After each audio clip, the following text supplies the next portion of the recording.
All right, everyone. I'm going to try to keep this short and sweet, okay? One thing that I did to help with the overthinking. So, if you're somebody who overthinks, this is something that I do nowadays, but in my brain, in my thoughts, whatever you want to call it, versus before I used a pen and a paper. Because it does take some time to be able to do this in your mind while it's occurring. That takes some practice.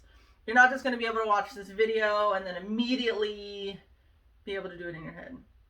Some of you, maybe, but it was easier for me to start out with a pen and a paper. What I did when it comes to the overthinking was any scenario, any whatever that popped into my head, I would write it down in the notebook, journal, whatever you want to have. Write it down. Word for word, or exactly what you're thinking, what you're feeling, everything, write down. If another one comes up 2 minutes later, guess what? Write it down. If another one comes up or just builds on the last one, write it all down. Write it all down for like the whole day or something, or however long you're in that mindset. Because I noticed for me, that mindset would maybe last, 30, 40 minutes. I'd get distracted by something else, right? So however long you're kind of in that state of mind, write it down. Because when you're in that state of mind, it makes sense. The stuff you're overthinking about and the stuff you're writing about makes sense because you're not in your right mind, right? When you take a break from it and you're out of that state of mind, open the book and read them. And ask yourself, while you're in your right state of mind, how realistic they sounded now. And I can almost guarantee you every single one of them is not going to be realistic. And as I started to realize that more and more, it started to help me kind of be like, okay, that's not something I need to be worrying about right now. Because that's not a realistic thing to worry about at the current moment, okay? That's not what's happening. A lot of us, especially, like anxiety, we worry about things that haven't happened yet. That is my biggest struggle. Is I tended to go down this path for things that haven't happened yet. And since I'm very empathetic and very emotional, you'll hardly ever see the emotions because it's all like, I feel it. I'm not really going to show it. But I start to go down that path and I start to get really emotional. Why am I crying about potentially seeing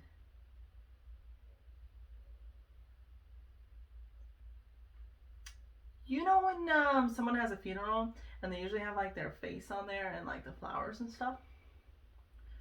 Why am I crying and feeling distraught?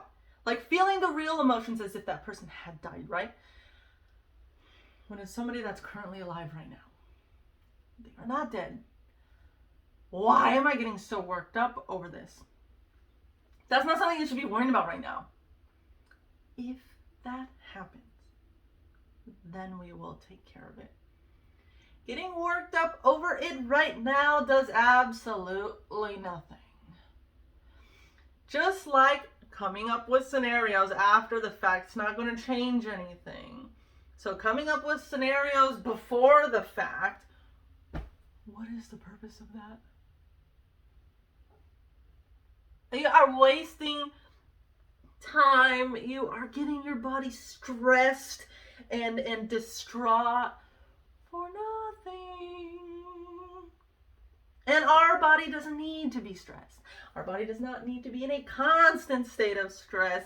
And that is sometimes what I struggle with, even to this day. But doing that work over and over and over again allows me to more quickly get out of that mindset. Because what I have noticed is if I get too far into the mindset, it's hard to reel it back in. But if I can get out of it before I even get in it, it's much easier to dismiss. It's much easier to not let myself go down that road. Even if it is something that could happen. Something that is realistic. Like them getting ran over or something. Or getting hit by a drunk driver. That's a realistic problem. A realistic thing. But they're sitting at home, so I just got off the phone with them. They're sitting at home watching TV. I need to worry about them getting ran over. Like, so you have to recognize when it is a time to, maybe I do need to think about this for a second. Versus, it ain't doing me no good. Get rid of it. To this day, I still have to do that. Okay, I honestly do not think it's ever going to go away. But if you ask myself 5, 6, 7 years ago, get a totally different answer than what you're getting right now. That progress is what keeps me going. The fact that I am not in the same mental state that I was back then is what keeps me going. I have come that far. And I can continue to go even further. I have to keep working on it. It's not something that is one and done. Some things are, and some things are not. This is, for me at least, not one of those things that can be one and done. 2, meditate. Meditation and mindfulness goes hand in hand. If you are not aware of those thoughts even occurring, how can you adjust them? How can you intercept them? How can you stop them from happening if you're just letting them go? Like a movie, it's just going. You have to stop that. You have to be aware of that first. I understand that maybe should have been number 1, but these technically aren't like steps. These are just things that I did.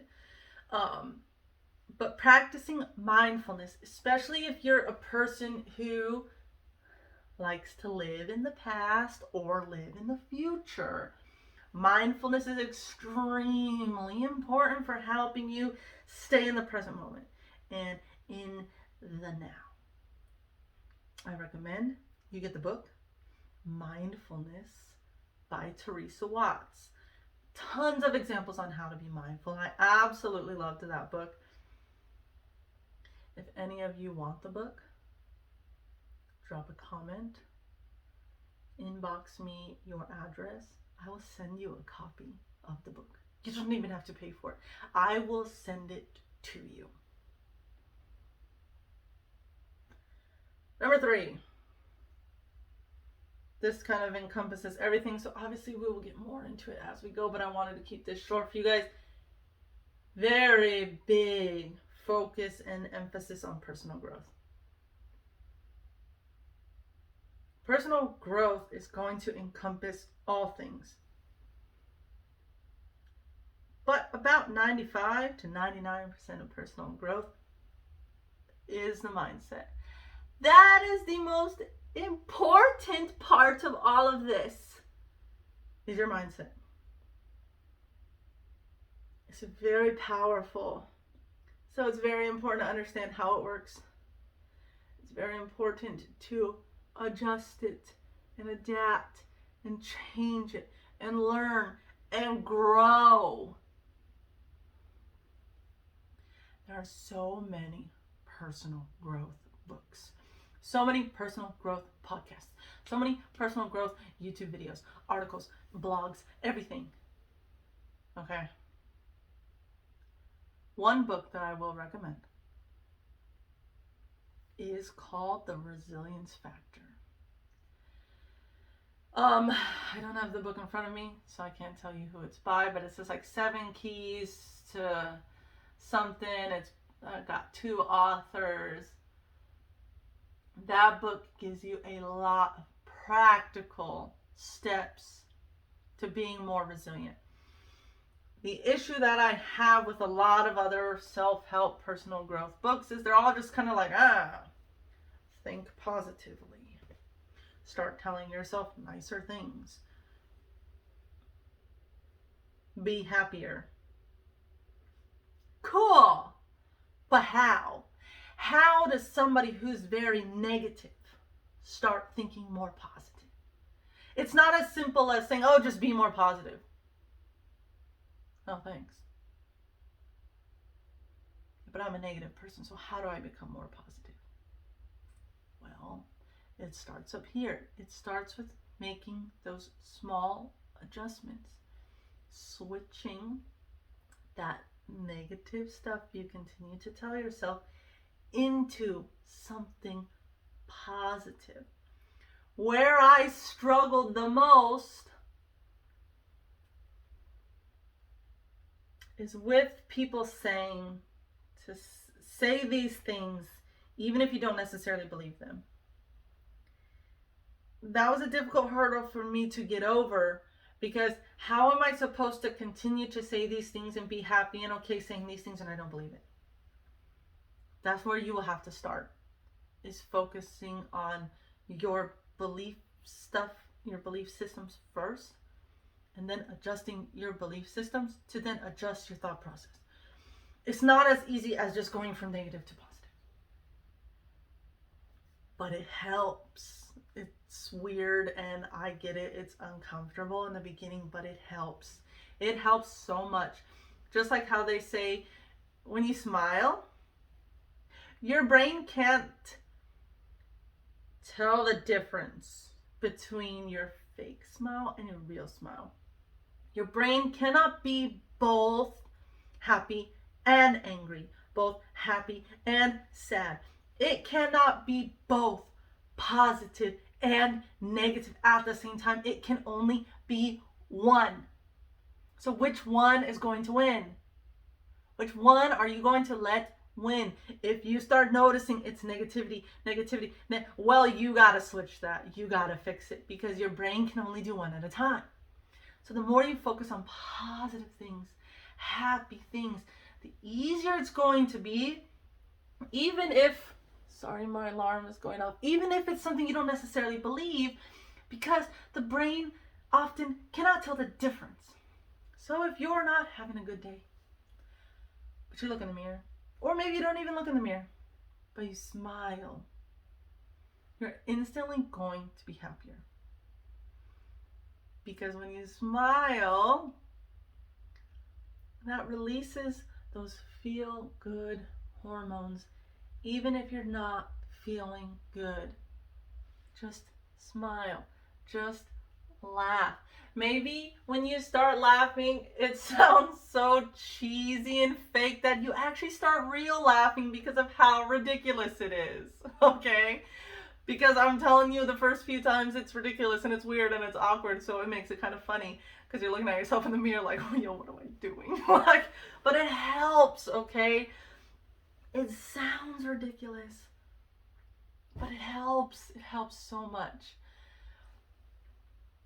Being around people that are more positive, being around people that are more uplifting, being around people that believe the things that you believe, but in the, in the positive direction, okay? Not the negative stuff.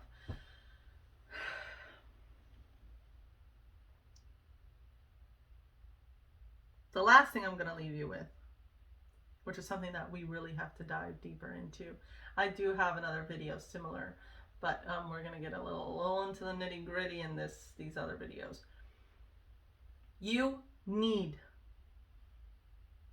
to put yourself first. Your love for yourself, your communication with yourself, your relationship with yourself should be the most important thing in your life.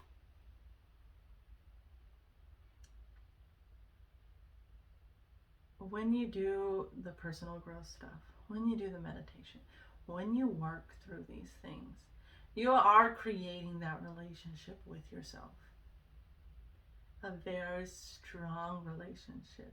You're building that foundation to then build that fancy dream house you've been wanting on top of that nice solid foundation. The foundation that you put first, that you made, you decided, you solidified it, and nothing is going to break that. But if you build your fancy, fun dream house on some uneven ground, it's going to come crashing down. Don't know if it'll crash in a year or 10 years or 45 years. Don't know, but it's going to crash and it's going to be ugly, okay? So to avoid that, we must build a very strong, solid, unbreakable foundation. Relationship with yourself, mindset, thought process, and belief systems. You have to build that. If you don't, there's like no point in doing anything else. You're not gonna get anywhere, okay? So I'm gonna leave you guys with that. And in the next video, I'm going to discuss how I met my husband, how I still had some things to deal with when we got together. And then we're going to dive a little deeper into what I mean with our relationship with ourselves and how to rebuild after all of that. So again, thank you for watching. I got to get ready for school now. So I hope you guys enjoyed this video. I hope it's helping somebody. If it is, give it a thumbs up, share it to your friends. If you want some more help on how to deal with a friend that is going through this, that isn't listening, that you really do want to help and be there for, please drop me a comment or message me on Instagram or whatever you got to do to get a hold of me, and I will help you. Again, with the resilience factor though, if you want that book, just drop a comment. Then I will DM you or message you, Instagram, email you, however you want me to contact you. I will get your address and I will send you the book personally myself. I will order it and I will send it to you because I think those two books are two books everybody should have. But again, you got to do the work. You got to do the work. And it's not easy. And it's not fun in the moment. Because look, I've been married for 5 years. Okay. I went through that crap over 7 years ago. And it wasn't until our marriage that I finally started seeing the benefits of the crap that I went through and all the work that I did on myself. It's not going to happen overnight. You're not going to like immediately be better and immediately get in a relationship that's just the most fantastic thing you've ever had. You won't. You have to be built first. You have to be solid and strong first before you can get to that point. So that's what we're going to start going over next. I hope you all have a great, it's Tuesday for me recording this. I got 100 on my math test, so happy. Anyways, I will see you guys in the next video.